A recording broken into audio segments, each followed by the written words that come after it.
Hi, I'm Amy and this is A-Star Reads, and I'm going to be doing my next round of the Battle of the Children's Books. Now, last time I actually did it on my Sunday sum up, so if you want to see what happened on the very first round, I would check out that video. I will link it up here and down in the description box below. But as I mentioned in that video, I am currently taking a children's literature course where I have a requirement to read at least 45 children's picture books, which has gone through a good portion of January, it'll go through February, and it'll go through half of March. So I like to share this information because I have been learning so much about picture books in this short amount of time in this class. The way I decided to do that was that every week I was going to pick 8 picture books that I read, and I'm going to rank them from 8 to 1. 1 will be my favorite of the week, 8 will be my least favorite of the week. And at the end of the series, I'm going to take every single winner that I had for each week, and I'm going to rank those. So hopefully, in the end, I will come out with my #1 favorite children's book that I have read during this process. More importantly, you'll get some good book recommendations for children's picture books. And I have been so surprised now that I have been digging deeper into children's books to see how much of an opinion I have on this. So it's kind of fun. I'm learning more about myself as I go along in this, and something that seems so simple is not as simple as it seems. So here we are. I've got a new week and a whole bunch of new books for you. My 8th book is called Blobfish Throws a Party, and this is by Miranda.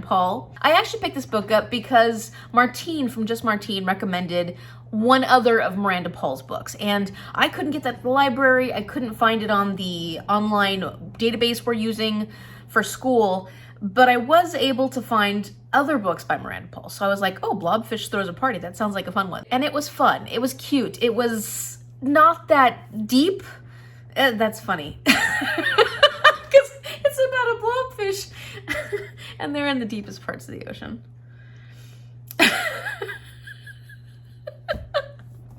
Okay. Oh, that was, yeah, nice job, Amy. Okay, so it was basically about this little blobfish who is alone and he's sad and he wants treats and he wants to have a good time. So he decides to throw a party and he yells out, "We're gonna have a party." And basically everybody that hears him yell out this, "I'm gonna have a party," misinterprets what he says. So it's like this long line of the game telephone.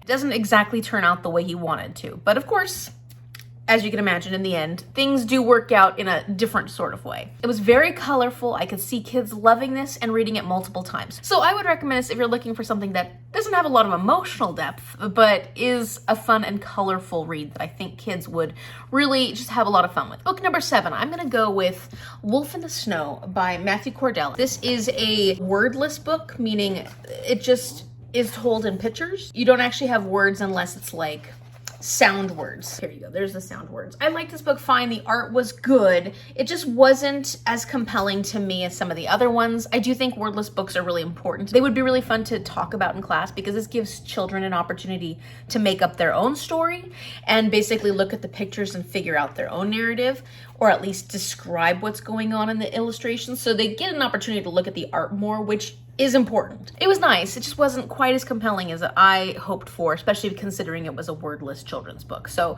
the storyline was not as much for me. The artwork was not as much for me. And so that's why it's number 7 on my list. But I do see a lot of value in this, and especially books like this. Book number 6 is going to be Sparkle Boy by Leslea and Newman, and this was illustrated by Maria Mola. And I really did enjoy this. It was a conversation about gender. And this young boy, he's 4 years old, and he just wants everything sparkly. His sister keeps coming home with a sparkly skirt, sparkly bracelet, sparkly different things, and he wants sparkly too. And his sister just can't understand this, and she's struggling with it.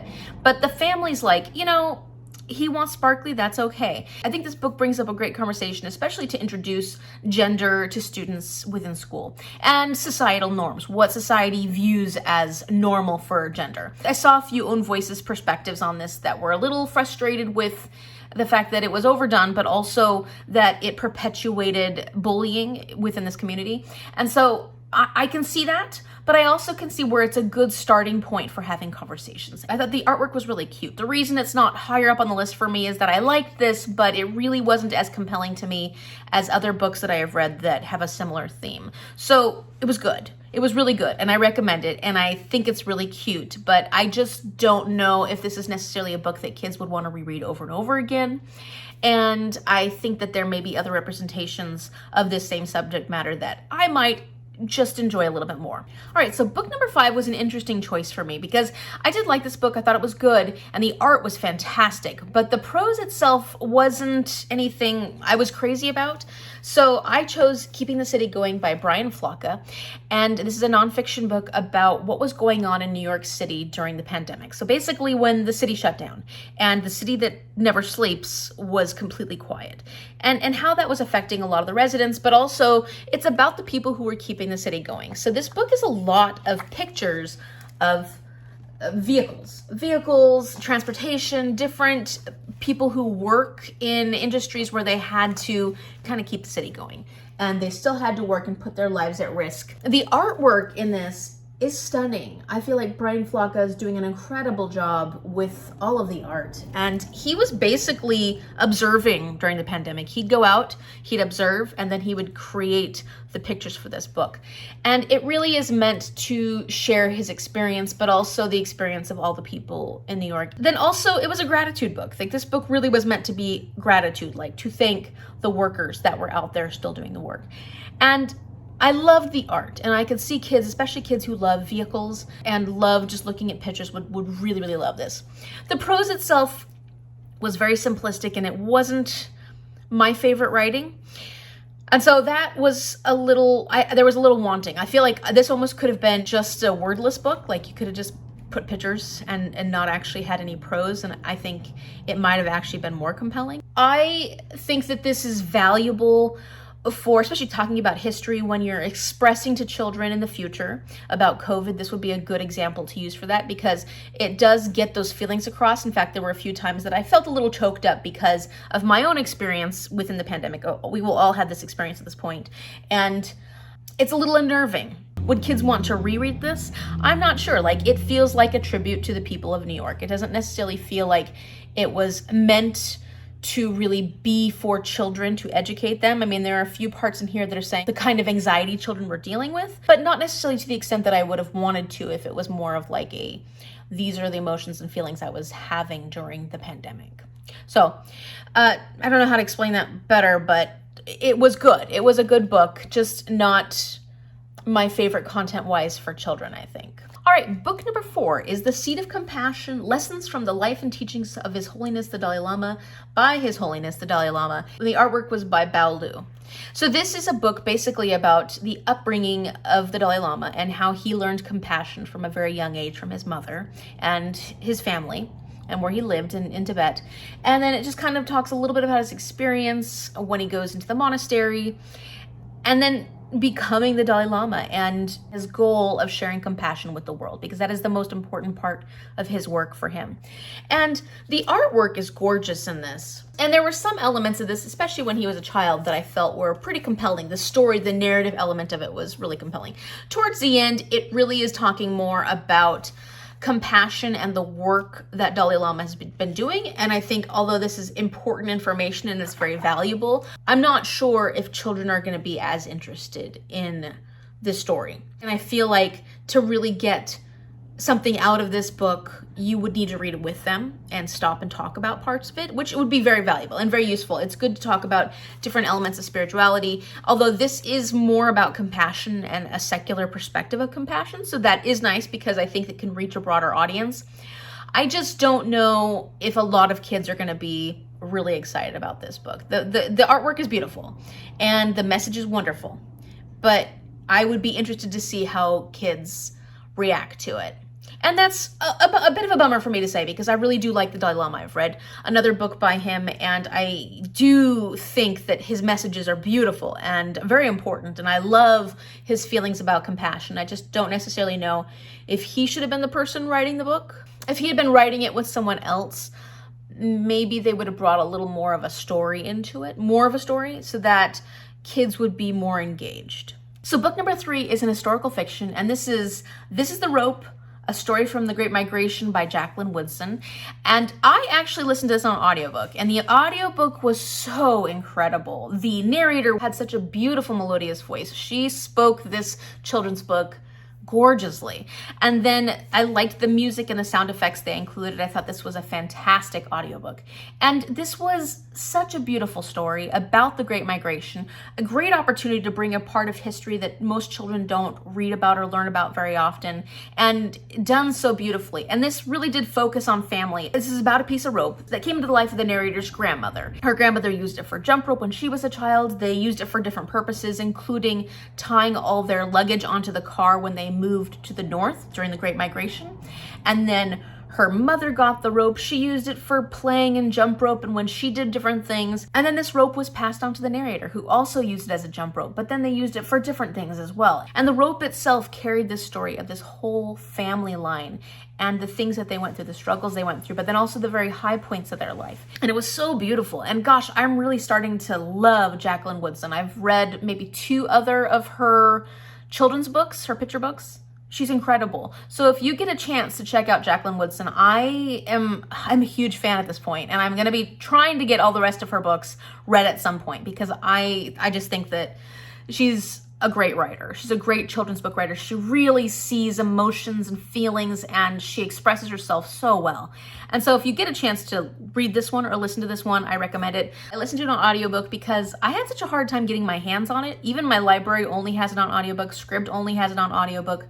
On the database that I had for school, it was only an audiobook. So I know there are physical copies of this book out there that have illustrations by James E. Ransom, but I can't get one unless I try to buy one. But right now I'm just trying to read a lot of books. Okay, so book number 2 is one I'm very excited about, and it actually comes as a recommendation from Kim from Expedition Through Pages.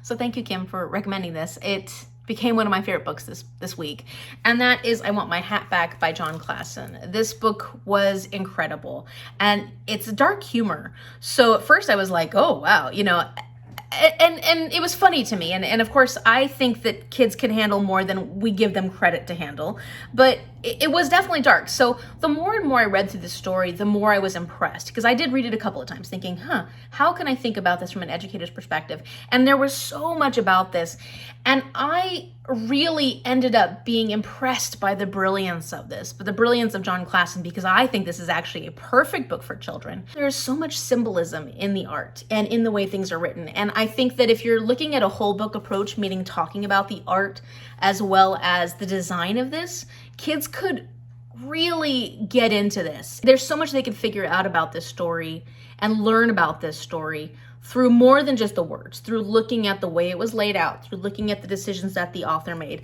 What I thought was so important about this book was the discussions that it would bring about certain kinds of emotions and certain types of people.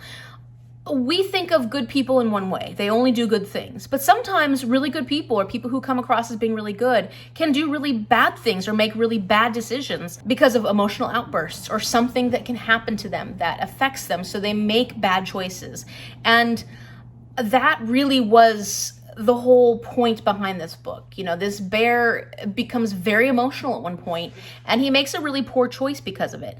And I think that that is such an important lesson to talk to kids about, because we all do this. We all make choices that affect things in our lives, affect how other people might treat us, affect how people look at us.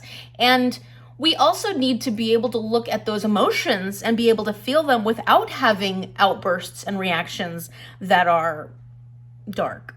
So I thought that there was so much that kids could get out of this, and I just thought it was brilliant. I can't explain it to you without going through the whole book and actually reading it to you and having a book discussion with you. So if you ever get a chance, read this and go with an open mind, because I think we don't give children enough credit for what they're able to handle. I do think it's important to talk about subjects that aren't always light and fuzzy, because life is not always light and fuzzy, and children will see that. All right, finally, book number 1, the book that has won the week.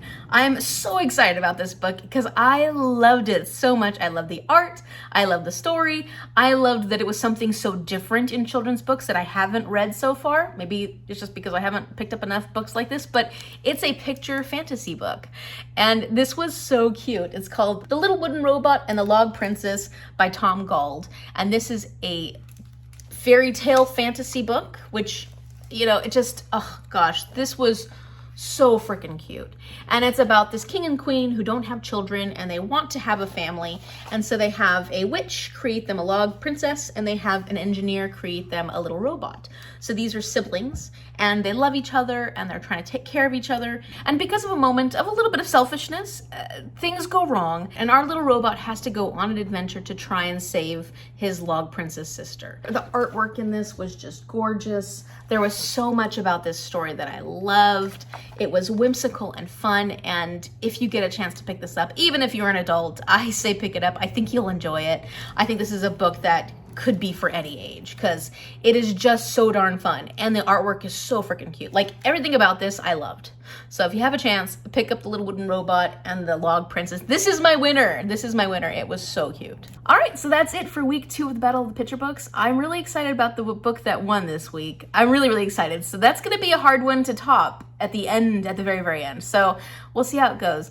But if you like this video, give it a thumbs up. And if you'd like to see what happens during week 3, subscribe right now and you can become part of my BookTube family and see what happens on the rest of my journey through children's picture books. I'm having just so much fun with this. So thank you so much for watching. I will see you later. Bye.